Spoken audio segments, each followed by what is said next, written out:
In chapter 1.5, we're going to talk about infinite limits. So if we have a vertical asymptote, remember that means the function is going to get bigger and bigger and bigger forever, or smaller and smaller and smaller forever, and it's never going to stop. When we're looking at a function and we try direct substitution, if we result in some type of number divided by 0, not 0 over 0, but if we have some number like 3 over 0, that means there's a vertical asymptote.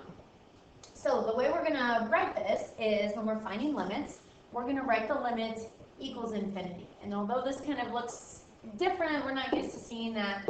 What we mean when we're saying that is that the limit doesn't exist, because infinity is not really a number that exists, but it's also describing the end behavior of the function. So it's telling us two things.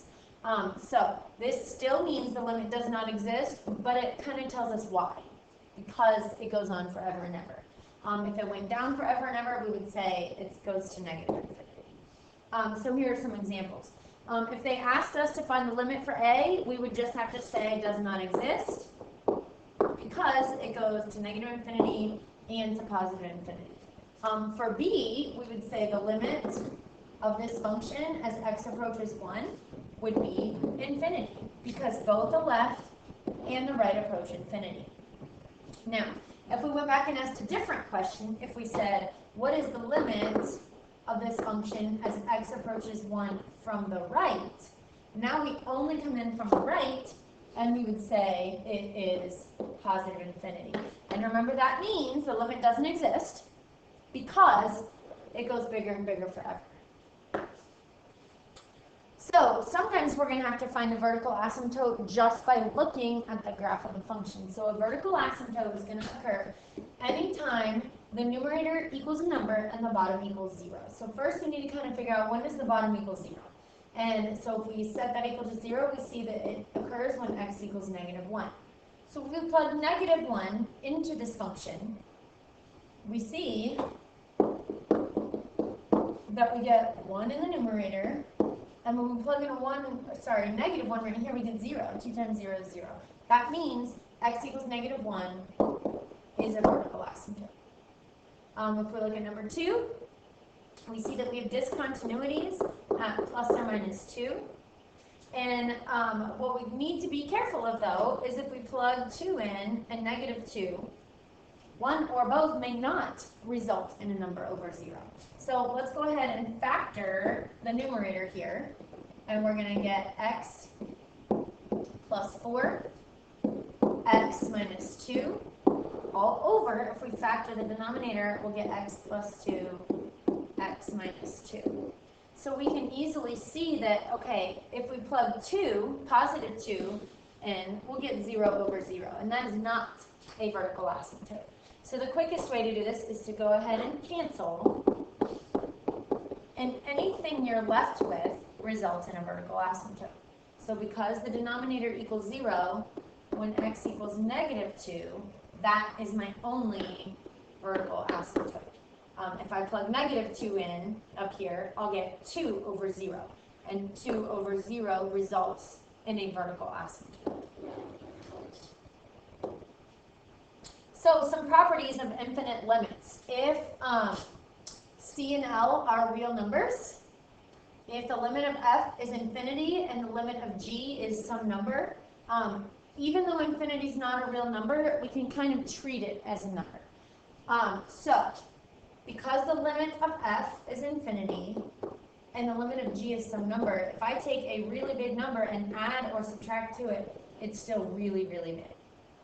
If I were to multiply them, it's still really, really big. If I were to multiply these and one of them is negative, so if this is infinity times some negative number, then the result is negative infinity. So the rules are kind of the same, even though infinity is not an actual number. And then when we divide them, here I'll have infinity divided by some number. I get 0. And that one doesn't come up a lot. That's just something that you're going to need to memorize. Again, it doesn't really come up a lot, though.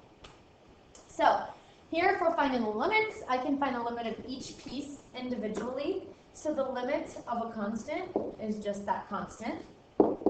And then if I were to find the limit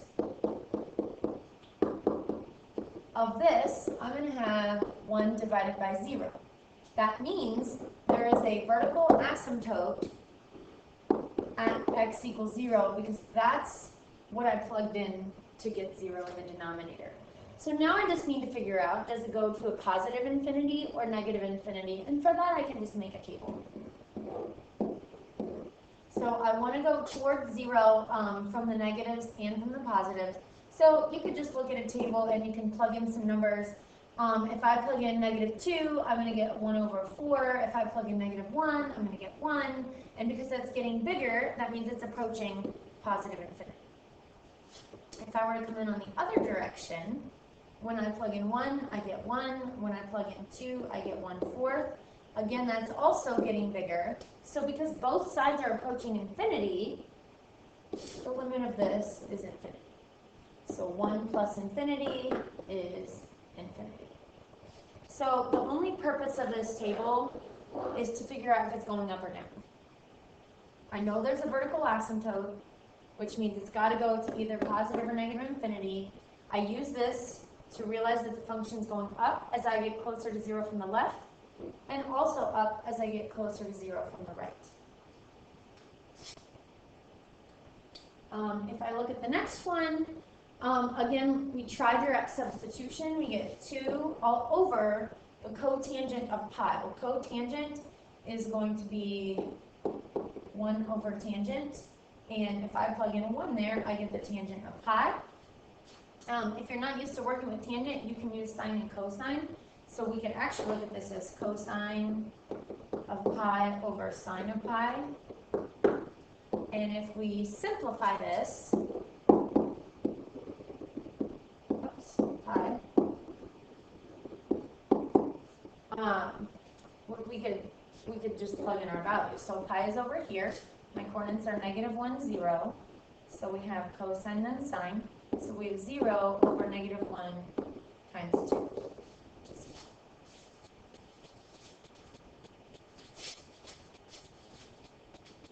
And that's it.